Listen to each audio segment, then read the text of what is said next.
under a different name, the Chrysler Conquest. Same engine, same power, different badge. Number 9, Nissan Leopard Turbo, 1989. They called it a luxury car.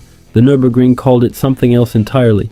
3.0-liter twin-cam turbocharged V6, 230 horsepower, a Grand Tourer that could pull nearly 150 miles per hour straight from the factory. This car wasn't marketed to racers. It was marketed to executives. Leather seats, refined interior, long-distance comfort. But underneath that composure sat an engine that Nissan had borrowed, almost directly, from their motorsport division. It wore a suit. It hid a monster. The problem? Nobody took it seriously because of what it looked like on the outside.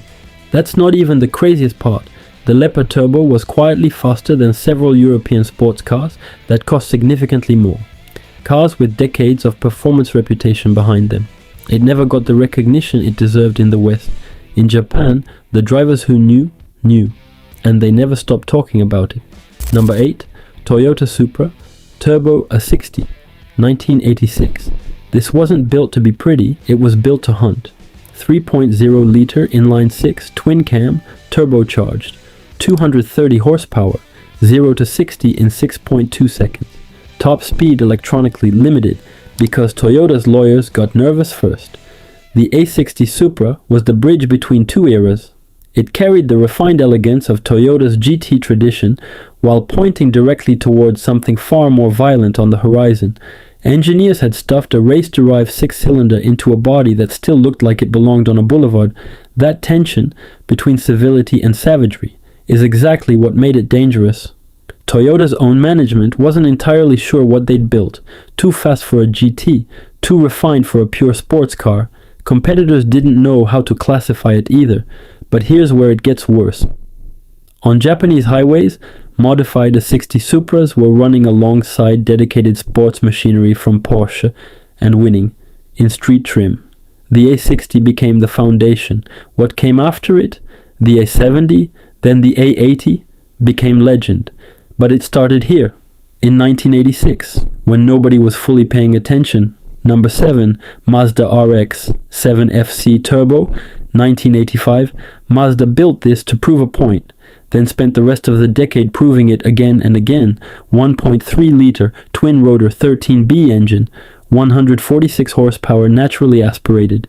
Turbocharged variants pushed well past 200. Weight, barely over 2,700 pounds. 0 to 60, 6.5 seconds in base form, far less with the turbo. A rotary engine has no pistons, no conventional combustion cycle. It is mechanically alien to everything else on this list.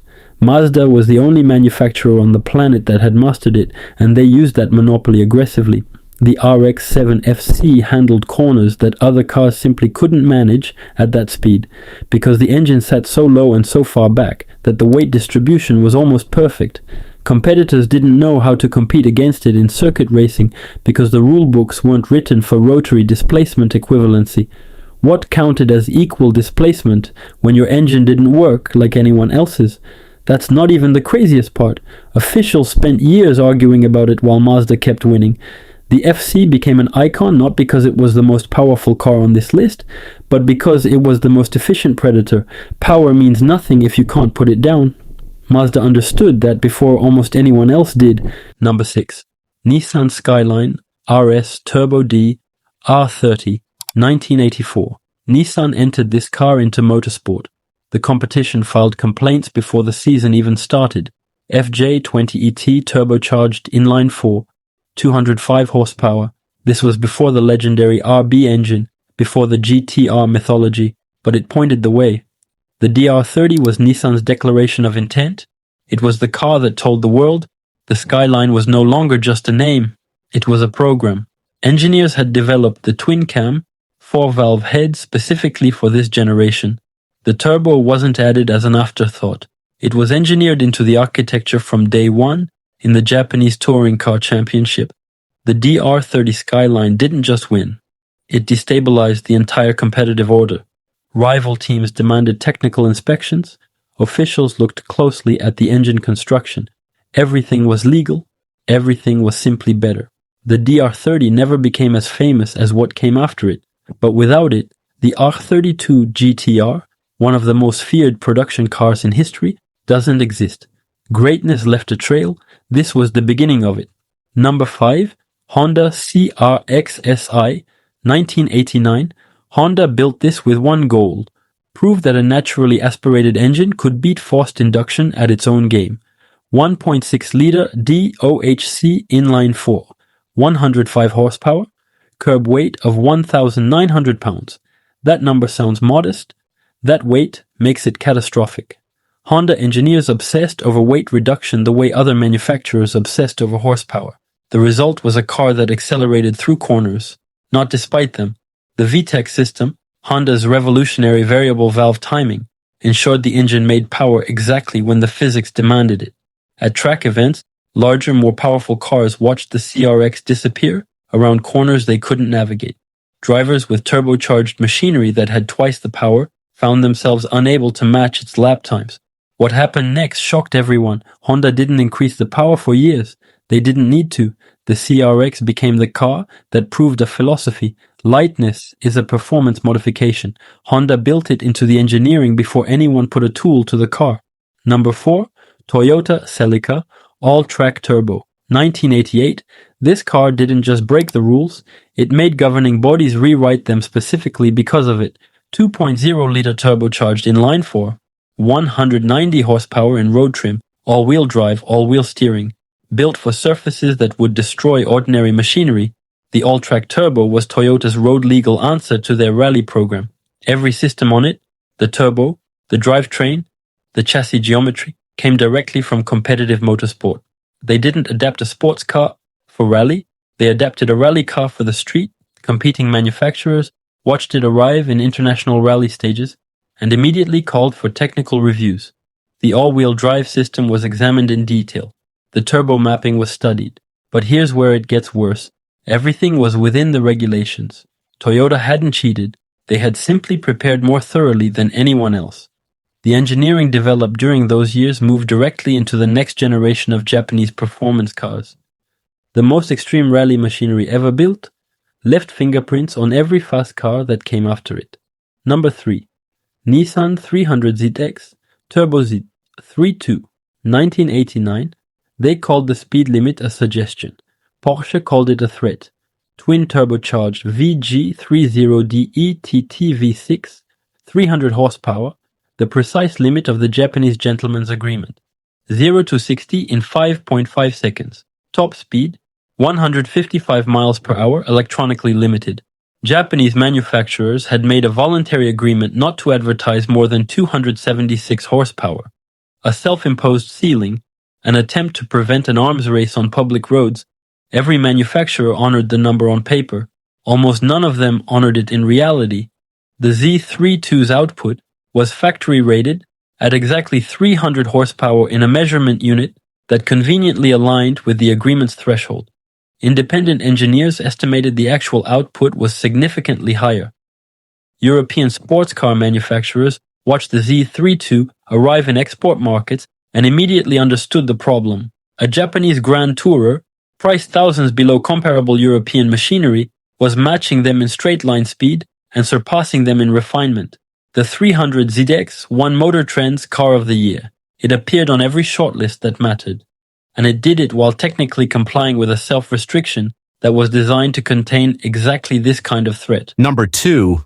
Mazda RX 7FC Turbo 2, 1989. This wasn't a sports car. This was an experiment in how fast a production car could be before someone intervened. Turbocharged 13B rotary, 200 horsepower, 0 to 60 in 5.2 seconds. But the track version of Mazda's rotary program that same year was producing over 700 horsepower. Mazda was running parallel programs simultaneously, a road car for civilians, and a racing program so advanced that when they finally entered Le Mans, they won outright. The rotary technology that powered a car you could buy at a dealership was directly related to the technology that beat every piston engine manufacturer on the planet at the world's most demanding endurance race. After Mazda's Le Mans victory, built on the engineering foundation of this decade, the ACO changed the regulations. Rotary engines were effectively excluded from competition. That's not even the craziest part. The rules weren't changed because Mazda cheated. They were changed because Mazda won. Mazda was so dominant that the sport reorganized itself around stopping them.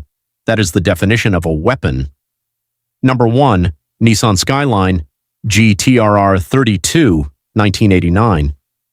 Every car on this list was fast. This one was illegal.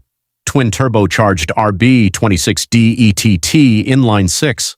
Factory rated at 276 horsepower, the ceiling of the gentleman's agreement. Actual output independently verified at over 320 horsepower in standard factory form. A TISA ETS all-wheel drive. Super Hikas four-wheel steering, 0 to 60, 4.6 seconds, in 1989. Nissan didn't build this car for the road. They built it to win the Japanese touring car championship. The road car was the homologation requirement, the minimum number of units they needed to sell to qualify the race version as a production vehicle. Every piece of technology on the R32 existed because of motorsport. Civilians were buying the race car's street twin without fully understanding what they had. In the Australian Touring Car Championship, the R32 GT-R arrived and proceeded to win every single race it entered. Not most races, every race. Australian competitors demanded a technical inspection. Engineers examined the car from every angle. Every component was legal under the regulations as written. The regulations were rewritten.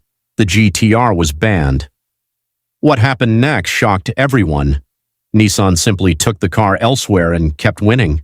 The R32 GT-R didn't get its legendary nickname, Godzilla, from a marketing team.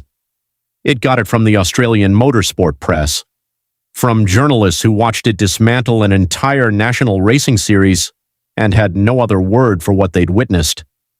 This was not the fastest car of the 1980s by raw numbers alone.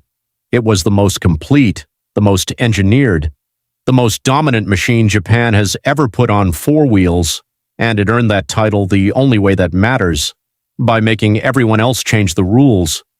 Europe built cars for prestige. America built cars for power. Japan built cars that made the other two irrelevant. The 1980s wasn't just a decade for Japanese automotive history, it was a reckoning, and the rest of the world is still catching up.